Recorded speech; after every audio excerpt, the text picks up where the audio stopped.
In the days when the moon still walked barefoot across the night sky, when spirits listened through the wind, and when the line between the living and the unseen was thin as a spider's web, there lived a girl named Olaedo. She was the child the people of Ekeoba called the village virgin. Her birth was a sign, they said. For on the night she arrived, a bright light hovered over her mother's hut, and the river behind the village roared as though welcoming a long-lost child. From her earliest days, Olaedo walked with a calmness that frightened even elders. Her gaze was deep, her dreams prophetic, and her spirit seemed to carry a secret only the gods understood. Some called her blessed. Others whispered that she was cursed. But everyone agreed on one thing. Olaedo was not an ordinary child. Then came the night of the annual moon festival. The drums were loud, the torches bright, the dancers full of joy.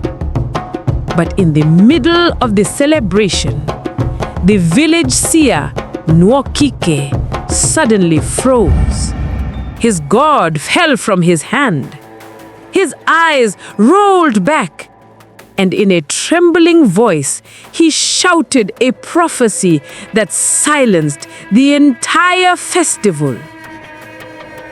If the virgin breaks her sacred vow, 3 misfortunes shall fall upon Ekeoba.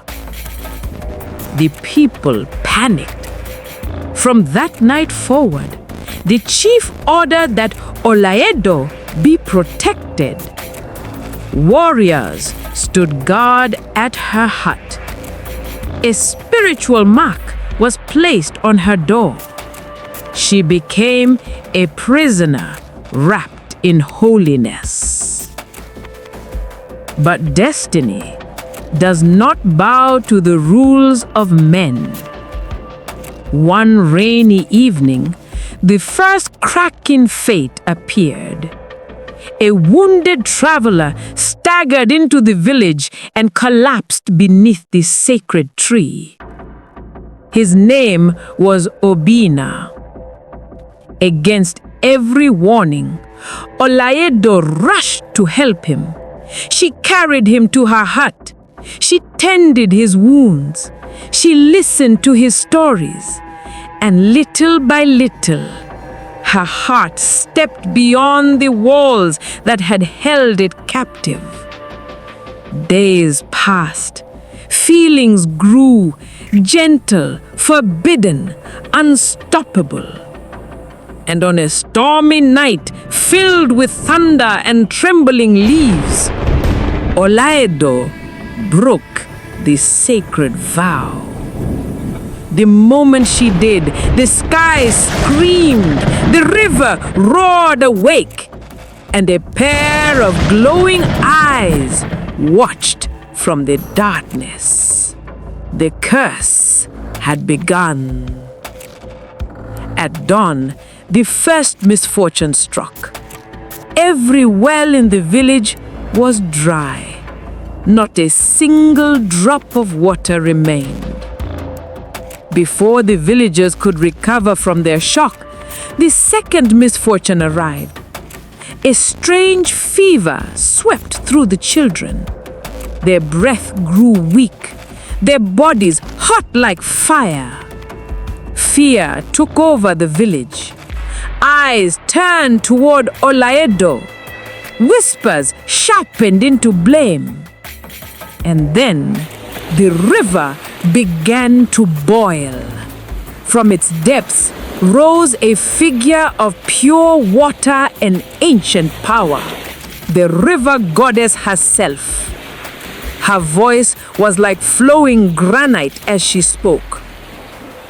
Olaedo, child of my covenant, you have broken the vow that binds the living to the spirit realm. Ekeoba must pay.